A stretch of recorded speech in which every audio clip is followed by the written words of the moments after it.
As mentioned earlier, preparation for negotiation is critical, probably takes up more time than any other aspect of the whole negotiation process.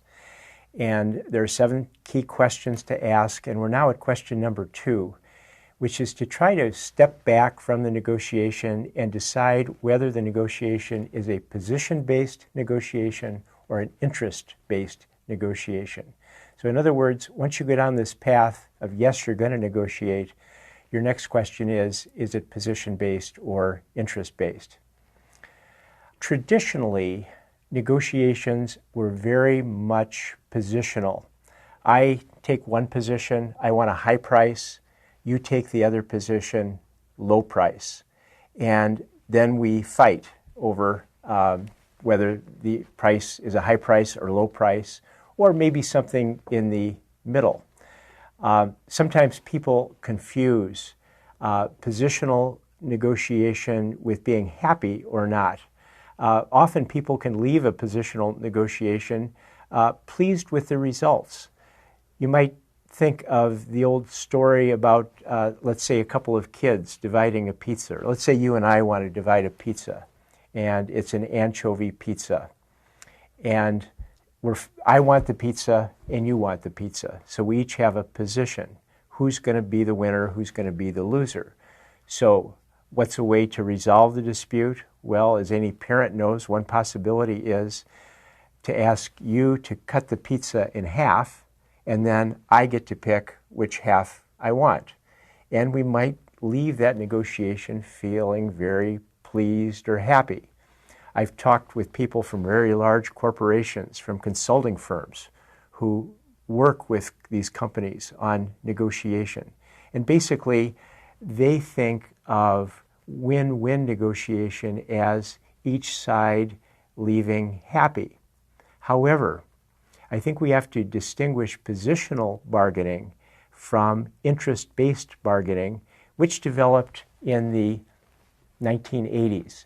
Especially with the publication of a classic book on negotiation called Getting to Yes. And in Getting to Yes, the authors emphasized moving beyond positions and trying to ask what are the underlying interests that the people negotiating are interested in. In other words, don't ask somebody else, what do you want? What's your position? Instead ask, why do you want it? What is your underlying interest? And so in the pizza negotiation, let's say that, for instance, we're negotiating over an anchovy pizza. And again, a positional result might be to cut the pizza in half, and one person cuts, the other person chooses. With an interest-based negotiation, we would ask both sides, why do you want the pizza? So if I ask you, why you want the pizza, maybe it's because you love the anchovies that are on the pizza. But as it turns out, you just want the center of the pizza, you don't want the crust. You ask me, why do I want the pizza?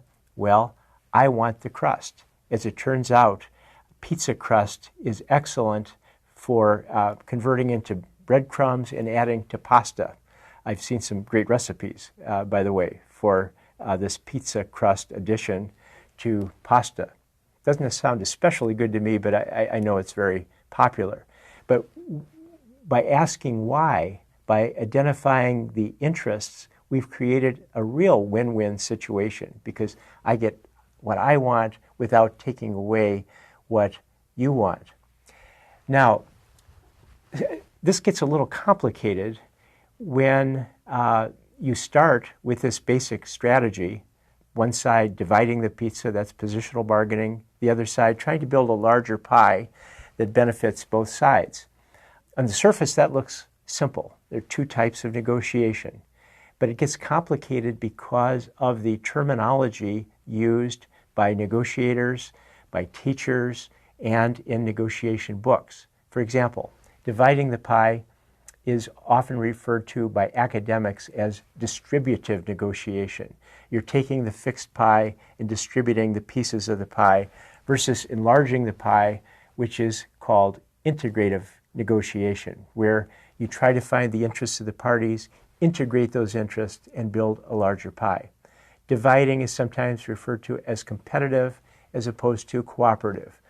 Win-lose versus win-win. Zero-sum negotiation versus non-zero sum. Adversarial negotiation versus problem-solving. Position-based, as we've just discussed, versus interest-based. My personal favorite is dividing the pie could be called claiming value as opposed to enlarging the pizza, which is creating value. And so somehow you have to cut through all this verbiage and keep in mind the central issue, which is what type of negotiation am I involved with? Is it dividing the pie or enlarging the pie? And that will help shape your strategy. If it's a negotiation that creates opportunities for building a larger pizza, then you'll want to spend a lot more time searching for mutual interests that enable you to do this. Now, when I've taught negotiation around the world, I've discovered that some people love the concept of focusing on interests and trying to build a larger pizza.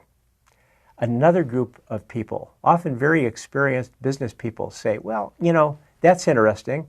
There's no harm in searching for underlying interests, but in most negotiations, it's simply a waste of time.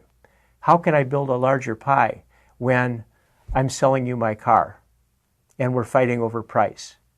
How can I build a larger pie when I'm a manufacturer and I'm selling goods and I want a high price and you want to pay a low price? They argue that most negotiations are positional negotiations. So again, two groups. One group very enthusiastic about interest-based negotiation, the other group very skeptical. Well, who's right? I would argue that both are right, because with any negotiation, you're probably going to start from a position. Then I would argue you should always search for underlying interests. You should always ask, why do you want what you're requesting? What's the reason for your position? Now, what's going to happen at that point? Well, either you are not going to be able to identify interests and build a larger pie, in which case you return to positional bargaining, or you are able to identify interests and build a larger pie, in which case you're also going to return to positional bargaining because you still have to argue how big of a piece of this larger pie am I going to get. So bottom line, I think both sides are correct, and I think that the key takeaway here is regardless of whether a negotiation appears to be position-based or interest-based, always try to search for the underlying interests in an attempt to build a larger pie. But always be ready for positional bargaining, even when you are able to build a larger pie. So that concludes our look at this very important question of determining at the outset whether the negotiation is position-based or interest-based.